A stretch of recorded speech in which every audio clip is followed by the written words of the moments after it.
Halo semua, selamat datang di Bitalk, teman ceritamu di hari Sabtu. Di edisi podcast malam ini, aku akan bercerita dan tidak sendirian karena aku membawa satu orang yang sangat luar biasa dari Indonesia Timur, jauh-jauh dari Indonesia Timur bergabung di podcast ini, akan menceritakan perjalanannya, profesinya saat ini pasca lulus dari sarjana arsitektur. So, langsung saja kita sambut Ebenezer Kambe.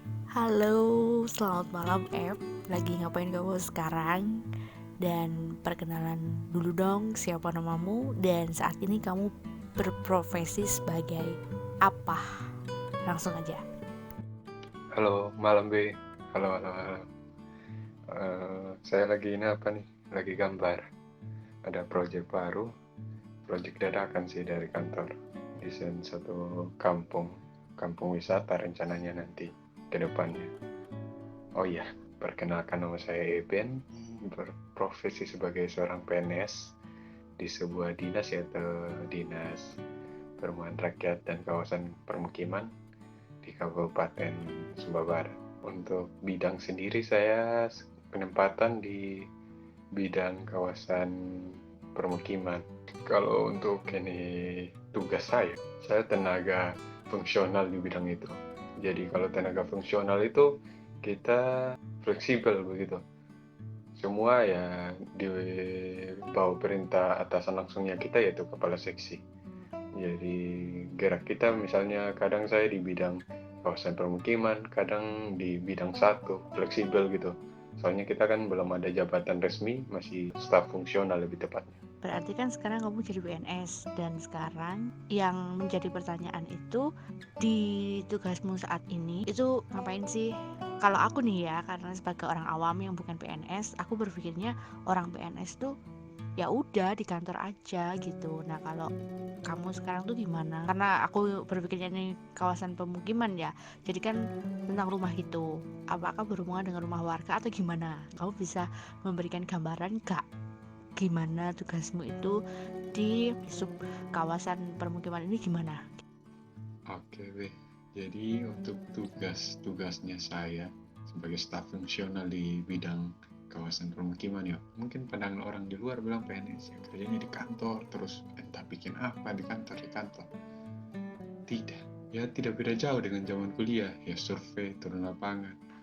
Kita tidak selamanya di kantor, bahkan kita yang orang lapangan, orang teknis. Jadi istilahnya kalau di kantor bilang orang teknis, orang lapangan. Kita berhubungan langsung dengan lapangan. Jadi di kantor itu ada yang bagian urus pegawai, bagian administrasi, bagian tata usaha, kayak begitu. Ada juga bagian teknis, bagian tim lapangan. Kita lah, saya dan beberapa kawan yang kemarin baru lulus CPNS itu kita tenaga teknis lapangan. Jadi tugas kita bukan hanya di kantor, kita turun di lapangan, survei. Jadi di saya sendiri kan saya bidang permukiman yang berhubungan dengan bidangnya saya, tugasnya saya itu. Kita di kawasan permukiman ada banyak pekerjaan proyek. Jadi salah satunya kita perbaiki lingkungan permukiman, mulai dari jalan setapak, habis itu kadang kita juga kayak drainase, perbaikan drainase. Jadi fokus utama pemerintah saat ini, pemerintah pusat mengurangi permukiman kumuh. Jadi ingat kuliah dulu yang zaman tugas permukiman kita turun di kampung warna-warni, di kampung di kota lama Malang, kita di sungai apa tuh lihat permukiman kumuh seperti itu sih. Jadi di kuliahnya Pak Edi ya dulu saya paling malas dengan kuliahnya Pak Edi, bukan masalah kuliahnya tapi ya entah kenapa saya kurang minat begitu dengan metode belajar yang dipakai di sana. Pada saat saya kerja sekarang ternyata poin-poin penting kuliah permukiman dulu ada yang perlu saya pegang patokannya saya buat saya terapkan. Ternyata ada hubungannya dengan di lapangan, dengan kerjaannya saya sekarang.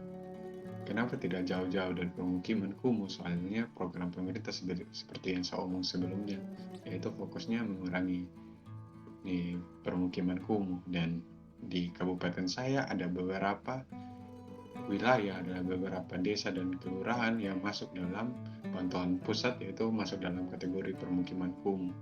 Itu sih proyeknya kita. Jadi selain proyek dari pusat, ada juga proyek dari kabupaten sendiri yang menggunakan dana kabupaten sendiri. Fokus dana itu yaitu perbaikan permukiman. Oke, aku paham banget sekarang sama tugasnya kamu sebagai PNS ya.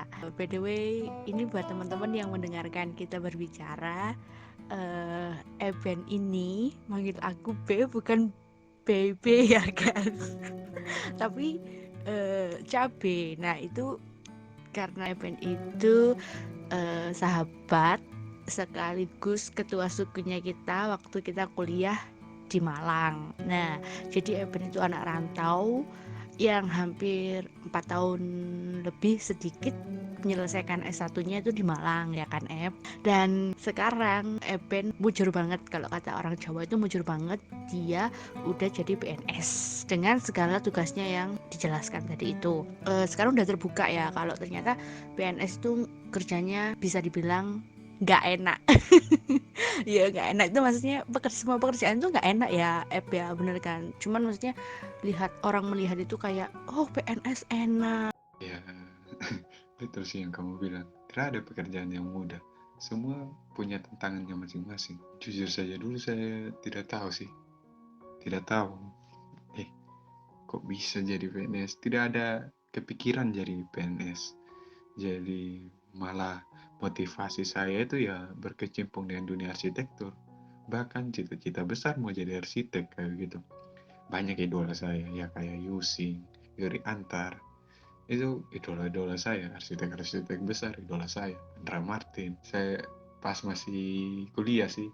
Jadi kayak punya gairah begitu untuk terusin di bidang ini. Kayak keren gitu buat sesuatu yang baru, desain-desain arsitektur yang baru, yang punya style sendiri. Itu angan-angannya saya sih. Ternyata mungkin Tuhan punya jalan sendiri buat saya, sediakan jalan sendiri buat saya. Tes pertama kali langsung lolos gitu. Tidak ada kepikiran sama sekali. Bahkan saya sudah sementara tes, saya juga ada kirim lamaran di Papua. Ada project di Papua, saya kirim lamaran. Bahkan saya bilang semoga tembus duluan yang di Papua. Ternyata malah jalannya saya beda. Mungkin Tuhan punya jalan sendiri buat saya, sediakan jalan sendiri buat saya. Dan orang bilang ya jadi seorang pegawai negeri sipil enak. Tidak. Jujur kita, kalau orang bilang ini apa, kita ini hambanya masyarakat, abdi negara. Itu kata-kata abdi negara, abdi masyarakat. Jadi kita pelayan sebenarnya.